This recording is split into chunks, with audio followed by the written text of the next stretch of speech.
past year, I have been flying around the stars, dreaming of the day when I could finally get back to Minecraft.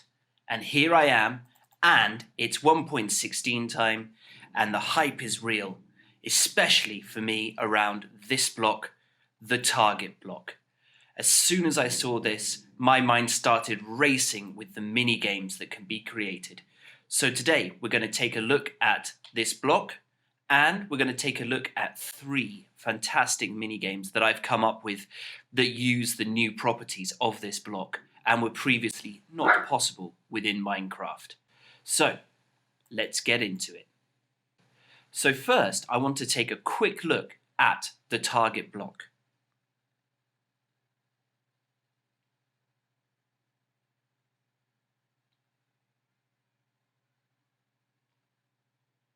Done looking? Great. Now I want to take a look at what it can actually do and why I think it's such a great block for minigames. You've probably already heard, if you shoot an arrow into a target block, it sends out a redstone signal, which can then cause something to happen. So we can light this lamp up if we hit it. What you might also already know is that whether that lights up or not is dependent on how close to the center you manage to get it. So if I shoot out towards the edge here, you'll see my redstone lamp hasn't come on. If I shoot right in the middle, it comes on. So it goes right from power of 1 right on the edge through to power of 15 right in the middle here. And that means that we can create some accuracy-based games using this target block and a bow and arrow. Now, obviously you don't want to have long lines of redstone every time you want to improve the accuracy. So that's where the comparator comes into play. So if we put a comparator here, it will read out the strength of the signal from the target block. So if we put another one behind here and put something that outputs a signal into it, like this composter, that's now at level 8. I can just plonk my light down here. If I shoot at the edge, it doesn't come on. If I shoot in the middle, it comes on. So all we need to do is to choose the right containers to adjust the strength here, or the right signal input to adjust the strength here to allow us the target power of what we want. Okay, so that one was close enough, that one's not. And that means we can do some great things. So let's take a look at the mini games that we've got. Now, I'm not going to do tutorials on these at the moment because this is still a snapshot, and there are a couple of things about the target block that are not ideal and I think will probably change. But we can have a look at our mini games right now. The first mini game is this long tunnel here, and this is the rangefinder. So if we come over to this book, we can right click and we can select the level of difficulty that we want. So right from level 1 being the easiest up to level 15. I'm going to set it on level 3 just for the purposes of the demonstration. Then we click this button, we hear the clunk, and we go in. On your left you can see you've got a target and you've got a lamp up the top to tell you whether you've hit the target in the right place or not. And behind us we've got a wall. So if I shoot this target, the light goes on, our wall is still there. Not the most fun game in the world. But if we stand on this pressure plate and shoot the target, the wall disappears and we can move on to the next level. Shoot the target again from this pressure plate, and that goes, and we are on to the next level. And you keep working your way back until you reach the end. Now, say for example, I thought, well, this is a bit too far. Well, I've stood on the pressure plate, so surely all I need to do is head forward and then shoot. But you see the light goes on, but the door doesn't open. You have to be standing on the pressure plate and hit the target in the right place in order to open this door. So let's just run through this and reach the end.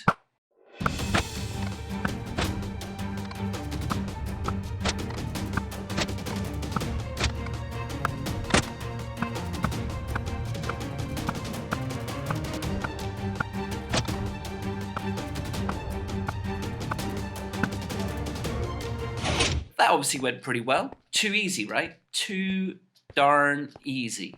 So let's up the level to level 15. That seems like a good jump. So at the moment we can't go in, but if we press the button, everything resets. So when we go in here, we should see, just click the arrows, we should see that our walls are back. We need to stand on here, and now we need to hit right in the center. That is not right in the center enough. It's not right in the center enough. Still not right in the center enough. There we go. Got it. So you can see, because it's the hardest difficulty level, anywhere other than the absolute center of this block will not activate the doors. Now, I'm not going to make you watch me try and do this, because we could be here for days. Yeah. Too difficult for me. But I can always come out the front here and reset to an easier difficulty level. Press the button and it's ready to go again. So there you have it. That's the first mini game that I've come up with. That's about range finding. Let's move on to something a little bit more dynamic and multiplayer. The second game I have for you today is these two moats that are facing off against each other. Made good use of the 1.16 blocks here. I haven't really decorated very much, I know that. So you can see on here we have 3 targets. 1, 2, 3. And a shelf. So this is where the player will stand. What you have to do is you have to fire your arrows from this side to the other side to hit the targets. This is a multiplayer game, and all my friends are currently standing with me on here. So what I'm going to do is I'm going to get a skeleton to act as my opponent. He won't actually fire back, but at least we get to see something happen. So if I stand over here and try to shoot these targets... Man, that water's loud. Okay, let's concentrate on the middle one. One at a time. Here we go. Okay, got it. So you hit the target, it shoots out the way so you know you've got it, and you can move on. Got it. I know I got that one. Didn't get that one. And when you finally hit the third target, your opponent is dropped. Now the skeleton gets dropped into a moat of lava. Over here, I would have got dropped into a moat of water. Just depends on whether you want the opponent to actually die or not. So let's just finish off this one as if the skeleton had won. And you'll see it drops, and then everything resets, and you're actually ready to play again. You don't need to press anything, you don't need to do anything to reset. So without it even going over there, I can play again. So you could have like a King of the Castle type thing going on if you're on a multiplayer server, whereby you stay on for as long as you can, and just new players come up against you every time. It will reset. You don't need to do anything at all. And there you have it. That is the Castle Keep game, and that's all there is to it, really. It's pretty simple, but I think it's a pretty cool game, especially if you've got a couple of friends that you can play with. So, next game. The third and final game that I've got for you today is behind me here, and it's got nothing to do with cows, but let's take a look at what it does have to do with. So, if we head over to this button, give it a push, we should see in front of us that targets start popping up. I hit it, get a little light, great. And then the next one should pop up. We don't know where it's going to come from. They're from random places, and some of them have different lengths of time that they stay up for.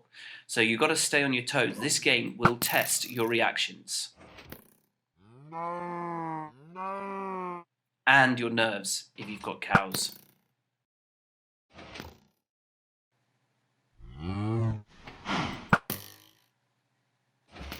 Now, the aim of this game is to hit 10 targets. It doesn't matter which targets you hit, as long as you hit 10 of them. So if we keep going here... Oh, the cows, by the way, are nothing to do with the game. I just put them in as an extra challenge. Try not to kill the cows. I think that's 9, maybe? Let's see if we can get the last one. Or those ones over there are really quick. Get out of the way.